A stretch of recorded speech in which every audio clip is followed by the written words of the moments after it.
Menteri Keuangan Purbaya Yudhisadewa kembali menjadi sorotan. Kali ini Menteri Purbaya terlibat adu pendapat dengan Gubernur Jawa Barat Deddy Mulyadi. Saling adu data terjadi terkait dana daerah yang mengendap di bank dalam bentuk deposito. Menko Purbaya menegaskan data yang dia sampaikan bersumber dari Bank Indonesia. Purbaya juga menepis tudingan dirinya menuding langsung Pemprov Jawa Barat. Tanya aja ke Bank Sentral, itu kan data dari sana. Harusnya dia cari, mungkinan bisa anak buahnya juga ngibulin dia. Kalau itu kan dari laporan perbankan kan, data Pemda sekian.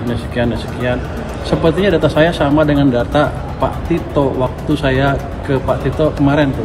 Kan pagi Pak Tito jelaskan kan, data di perbankan ada berapa, angkanya mirip kok. Jadi Pak Deddy tahu semua bank, kan dia hanya tahu Jabar aja kan. Saya nggak pernah describe data Jabar kan. Kalau dia bisa turunkan sendiri, saya nggak tahu dari mana datanya. Dia debat sama dia sendiri. Saya nggak tahu. Jadi saya nggak pernah bilang Jabar segi berapa kan. Saya bilang data di perbankan sekian punya Pemda, dan data itu dari laporan apa sih? Sistem Keuangan Bank Sentral. Dia ada, saya lupa namanya. BI apa sih? Di situ ada tuh, ada flagnya. Punya Pemda sekian, punya Pemda pusat sekian. Even punya pemerintah pusat juga orang saya masih nggak percaya segitu. Saya akan masih suruh periksa lagi itu uang apa sebetulnya. Sebelumnya, Gubernur Jawa Barat Deddy Mulyadi meminta Menko Purbaya untuk buka-bukaan data daerah yang menyimpan deposito di bank. Deddy juga membantah menyimpan dana APBD di bank. Dugaan tentang 200 triliun dana yang masih tersimpan di daerah-daerah dan belum terbelanjakan dengan baik, sebaiknya daripada menjadi spekulasi yang membangun opini negatif tentang kinerja pemerintah daerah secara keseluruhan, umumkan saja daerah-daerah mana saja yang belum membelanjakan keuangannya dengan baik dan uangnya masih tersimpan dengan baik, bahkan ada yang disimpan dalam bentuk deposito. Dalam rapat pengendalian inflasi daerah di kantor Kementerian Dalam Negeri, Purbaya menyoroti banyaknya dana daerah yang belum terserap dengan baik. Bahkan beberapa daerah menyimpan dananya di bank dan baru akan dicairkan pada akhir tahun. Sementara itu, Bank Indonesia mencatat per 15 Oktober 2025, ada 15 pemerintah daerah dengan simpanan tertinggi di perbankan. DKI Jakarta menempati posisi pertama dengan dana 14,68 triliun rupiah. Jawa Timur berada di posisi kedua dengan 6,84 triliun rupiah. Dan di posisi ketiga ada Kota Banjarbaru dengan jumlah simpanan di bank mencapai 5,17 triliun. Sementara Provinsi Jawa Barat menempati posisi kelima dengan 4,17 triliun rupiah.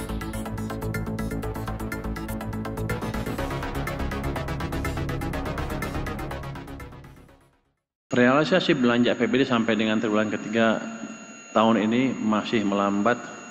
Rendahnya serapan tersebut berakibat menambah simpanan uang Pemda yang nganggur di bank sampai 234 triliun rupiah. Jadi jelas ini bukan soal uangnya tidak ada, tapi soal kecepatan eksekusi. Tadi Pak Tito bilang bedanya dengan catatan di itu ada 18 triliun ya Pak ya, kalau dari kas daerah. Justru saya jadi tanya-tanya, 18 triliun itu kemana?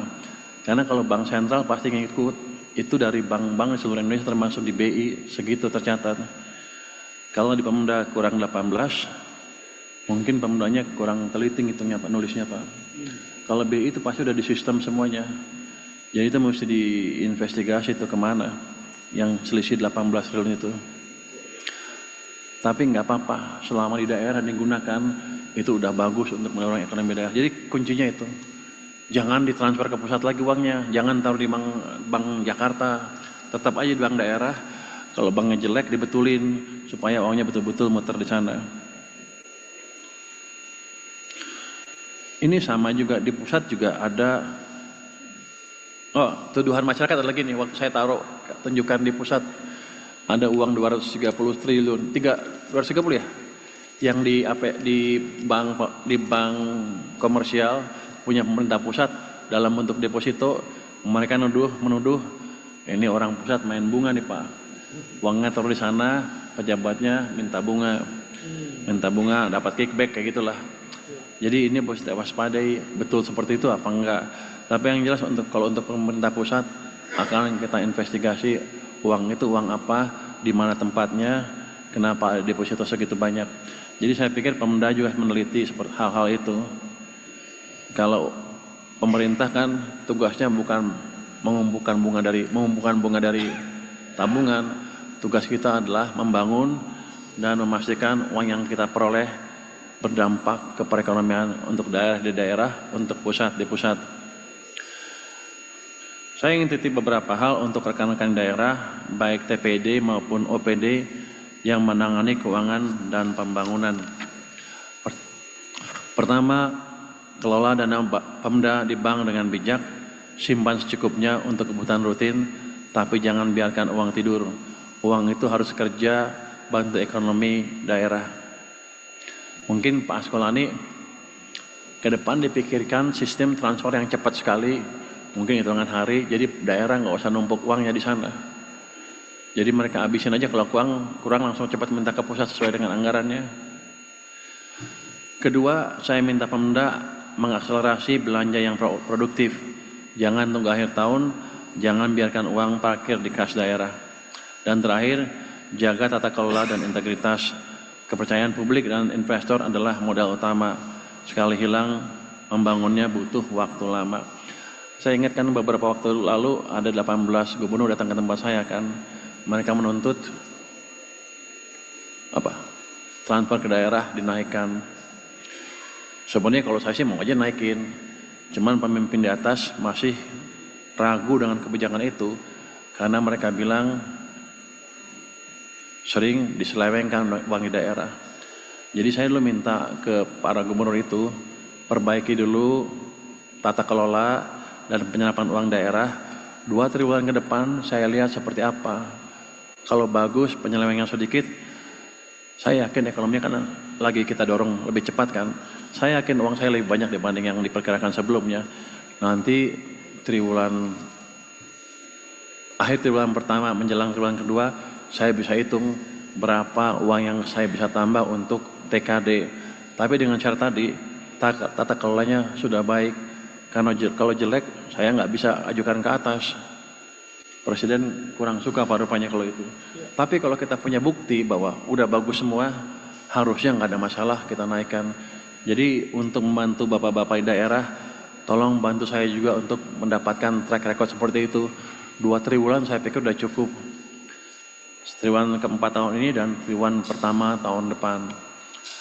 Dan terakhir, data KPK juga mengingatkan kita dalam 3 tahun terakhir, masih banyak kasus di daerah, dari suap audit BPK di Sorong dan Meranti, jual beli jabatan di Bekasi, sampai proyek fiktif BUMD di Sumatera Selatan. Artinya reformasi tata kelola ini belum selesai. Nah, hasil survei penilaian strategis, penilaian integritas atau SPI 2024 juga bicara hal yang sama. Skor nasional baru 71,53 di bawah target 74. Hampir semua Pemda masih masuk kategori rentan alias zona merah. Provinsi rata-rata 67, kabupaten 69. Jadi ini memang belum aman. Coba tolong perbaiki 2 triwulan ke depan deh. Jadi saya bisa ngomong ke atas. Kalau enggak saya dimarahin juga kalau ngomong. Kalau saya kan paling penting, untuk saya yang penting adalah ekonominya bergerak. Dan bergeraknya merata bukan di pusat aja. KPK bilang sumber risikonya ya masih itu aja, jual beli jabatan, gratifikasi, intervensi pengadaan.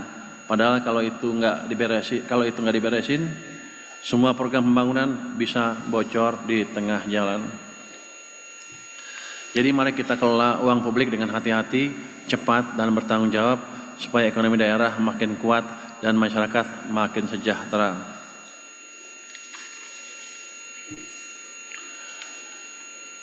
Mari dorong pelaksanaan anggaran yang lebih cepat dan lebih tepat dan lebih transparan.